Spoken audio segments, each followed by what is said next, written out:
Bon, comment ça se passe? Les réglages, ça vous va? Est-ce que ça vous va?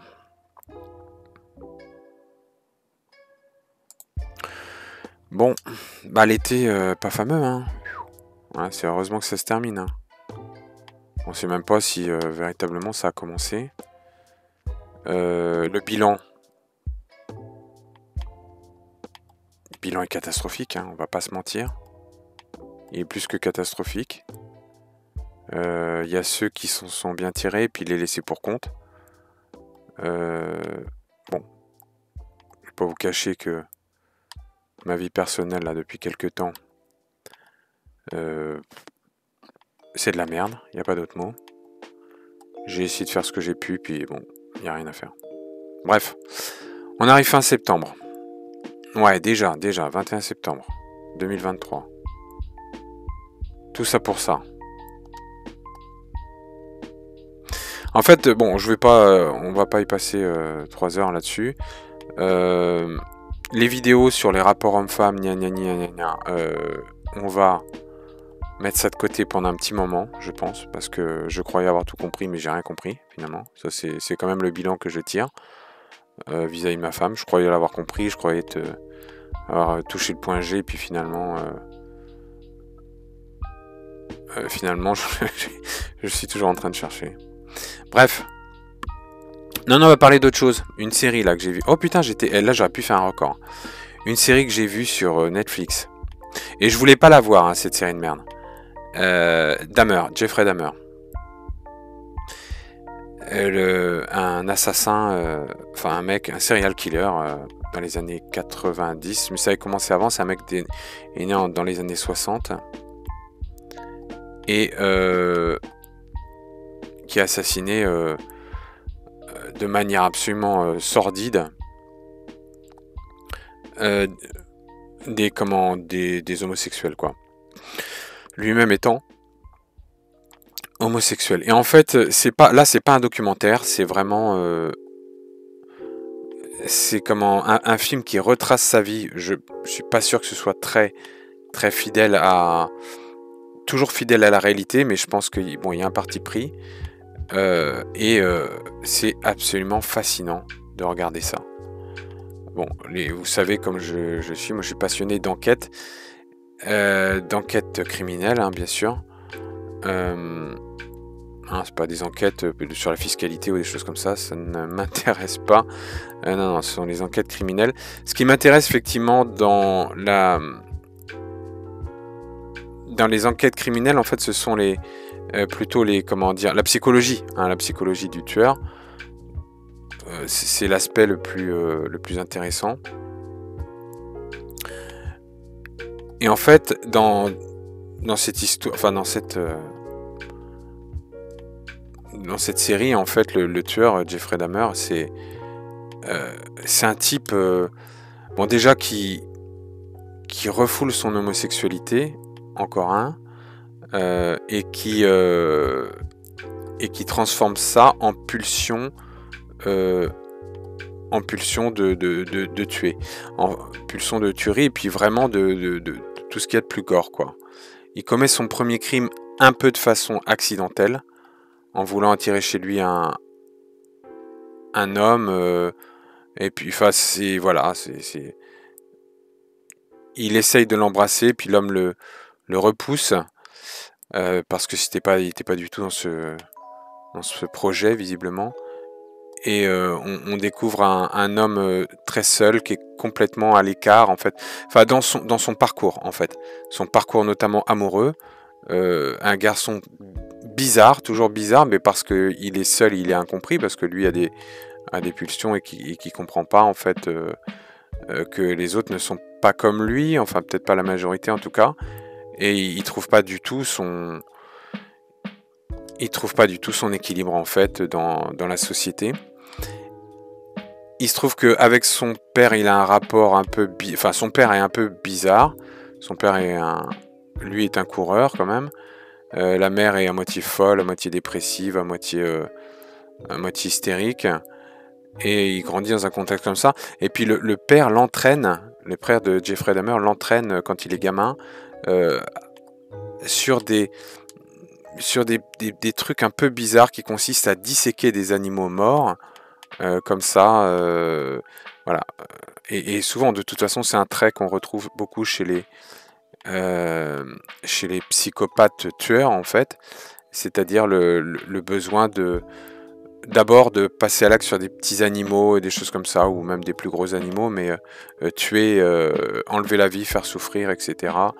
Et puis disséquer des boyaux et des machins comme ça, parce qu'il dissèque à un moment donné, il arrache le cœur, il prend les boyaux et machins comme ça. Et en fait, de fil en aiguille, ben, ce qui se passe, c'est que effectivement, il assassine et machin comme ça. Alors, il y a toute une part... Il assassine donc des mecs qu'il attire. Alors, il est très très porté sur la boisson, il s'alcoolise énormément. Et puis, il met des substances pour droguer, en fait, ses futures victimes. Et puis ensuite il a des jeux de rôle, apparemment, des scénarios dans lesquels... il explique qu'il va les tuer et que il va les découper, il va les bouffer. Enfin, en tout cas, c'est comme ça que ça se passe sur les scénarios. Donc là, on est un peu dans le même style que le tueur Luca Rocco Magnetta, je sais pas, enfin, ou un nom comme ça. Un tueur aussi qui aurait même été jusqu'à bouffer son petit ami, entre guillemets, enfin, son partenaire sexuel. Donc il y a plusieurs scènes qui, moi, me marquent pas mal, et notamment une scène, effectivement, où on voit les clubs homosexuels, un club homosexuel, où ils se rejoignent et tout ça. Et là, en fait, ce qui est assez fascinant, c'est la facilité avec laquelle la drague se fait de manière très directe et ouvertement sexuelle, alors que alors que dans une... Enfin, en boîte de nuit, en hétéro, c'est beaucoup plus compliqué, quoi. C'est pas du tout c'est un univers totalement différent, évidemment. Et c'est ça qui est impressionnant, en fait, dans l'univers gay, c'est quand même que les choses sont très directes et beaucoup plus simples, quoi. Voilà. On sait où on va, quoi. Et puis, il n'y a pas de machin, pas d'ambiguïté. Enfin, dès le début, de toute façon, s'ils sont là, déjà, voilà, quoi. Alors, la question que je me pose toujours, c'est est-ce que il y a un moment donné où il se dit... Enfin, je sais pas, hein, si vous êtes homo et tout, vous avez déjà fait ce genre de truc. Est-ce que vous, d'entrée de jeu, vous dites, tiens, toi, tu seras à l'actif, toi le passif? C'est ça la question que je me pose. C'est à quel moment ils se disent, on va faire comme ça? Parce que autant dans un couple hétéro, ben... Enfin, quand on rencontre une nana, bon, c'est à peu près clair, hein, enfin, sauf déviance particulière, mais on sait qui va se faire mettre. Et les choses sont claires. Donc, c'est pour ça, c'est peut-être aussi, enfin, je veux dire, c'est peut-être aussi, j'allais dire, peut-être aussi pour ça que la femme va être plus réticente, mettre plus de temps, etc. Parce que justement, le rôle le plus difficile sera pour elle. Enfin, difficile, c'est pas vraiment difficile, mais celui où elle va prendre peut-être le plus de risques, etc. Je sais pas si on peut appeler ça des risques, mais si, c'est un peu ça quand même quelque part. C'est-à-dire que ça aura plus de conséquences pour elle. Les conséquences sont pas forcément extraordinaires, alors que pour un homme, bon, non, ça a très peu de conséquences. Bon. Enfin bon, bref, la série est bien jouée. Les acteurs jouent vraiment, vraiment bien. Et l'acteur principal qui joue le mec bizarre qui cherche quand même, qui essaye d'avoir des relations qui n'y arrivent pas. Et ça des relations normales qui n'arrivent pas du tout à avoir des relations normales, enfin normales, dans le sens, il sait quand même qu'il est homosexuel, ou peut-être qu'il le nie d'ailleurs, je sais même pas. Et il essaye d'avoir des relations, et puis ça colle pas, quoi. En fait, les autres sont pas sur la même longueur d'onde. Il prend pour de l'intérêt affectif et sexuel, un intérêt d'amitié que d'autres hommes peuvent avoir pour lui, quoi. Et ça, on va dire, je vais dire, même quand vous êtes hétéro, vous le ressentez avec une femme aussi, quoi. Ça peut se ressentir. on croit avoir une affinité, et puis en fait, et on se dit qu'on peut aller plus loin, puis c'est la déception. Parce qu'en fait, quand on passe aux choses sérieuses, la femme nous explique que non, pas du tout, c'était pas son intention. Et là, ça rejoint un peu le héros de Taxi Driver. Hein, on va revenir un peu là-dessus, sur ce film, parce que c'est quand même un film qui mérite beaucoup, beaucoup de discussions. J'avais fait toute une vidéo justement sur le personnage de Travis Bickle, je crois que c'est ça. C'est pas Pickle, c'est Bickle. Alors Pickle, hein, ça veut dire un cornichon. Et Bickle, bon, j'espère pas que c'est un rapport ou quoi que ce soit. Travis Bickle, ça c'est le personnage dans Taxi Driver. Taxi Driver, ça a été joué par... c'est un film de Scorsese avec Robert De Niro, bien sûr, la star du film. Et donc je l'avais déjà expliqué, moi ce film m'avait beaucoup marqué, énormément marqué, mais il y a plusieurs scènes qui marquent. C'est bien sûr la solitude d'abord de l'homme qui devient un peu, même complètement dingue, hein, franchement. Ces moments où on est seul, où on cherche d'abord à draguer, il cherche à draguer, donc dans le film, je vais reprendre un peu, hein, des choses que j'avais déjà dit dans une vidéo précédente. Travis Bickle, à un moment donné, il se retrouve à essayer de draguer une superbe femme qui n'est pas du tout de la même condition que lui. Elle travaille pour le sénateur, enfin le candidat au Sénat américain, un certain Palantine, un truc comme ça, qui est un politique. Et puis elle est dans son équipe de campagne, une très belle femme, très distinguée. Et lui, un simple chauffeur de taxi,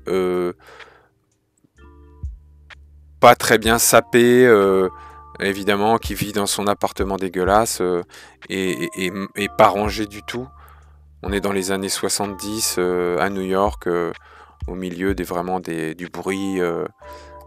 Voilà quoi, mais il y a quand même cette fascination, enfin moi j'ai cette fascination pour le New York de ces années-là. C'est très très bien filmé par Scorsese, toute cette ambiance, et puis c'est joué admirablement bien par De Niro, cette descente aux enfers d'un mec comme ça. Et donc je redis, parce qu'il y a cette scène effectivement où il arrive à faire le premier pas. Il faut du courage, hein, parce qu'il est tellement différent d'elle. Enfin, il est tellement très en dessous d'elle, parce que ils ont tous les deux entre 20 et 30 ans quoi, dans le film, et puis dans la vie d'ailleurs aussi, sur cette séquence. Et lui, et on sait que dans cet âge-là, dans cette tranche d'âge-là, c'est quand même la femme qui a de toute façon plus qui a beaucoup plus de points en fait, qui a la priorité en fait sur le marché de la drague et du sexe. Elle a beaucoup plus de valeur qu'un homme à ce moment-là. Un homme a très peu de valeur dans ces âges-là. Et surtout dans une condition qui est pas terrible comme chauffeur de taxi, qui n'a pas forcément beaucoup d'argent, des horaires de nuit, etc. Donc en fait, il tente sa chance à un moment donné pour la draguer, et il y va d'une manière un petit peu gonflée, en réussissant en quelques mots à rentrer dans une intimité, plus qu'une intimité, enfin pas une intimité, mais comment dire, en étant assez touchant dans sa manière de parler. Et elle est séduite parce qu'elle accepte son rendez-vous. Donc ils vont à un rendez-vous, ensuite ils mangent dans un salon de thé, quoi, je veux dire. Oui, voilà. Et ensuite il foire tout. Il foire tout tout de suite après. Il l'invite au cinéma, et au lieu de l'inviter à un film normal, il l'invite dans un cinéma porno, en s'imaginant qu'elle allait rentrer dans ses fantasmes et ses trucs, je sais pas. Et voilà. Et ça, c'est le faux pas que elle ne lui pardonne pas. Elle lui pardonne pas du tout.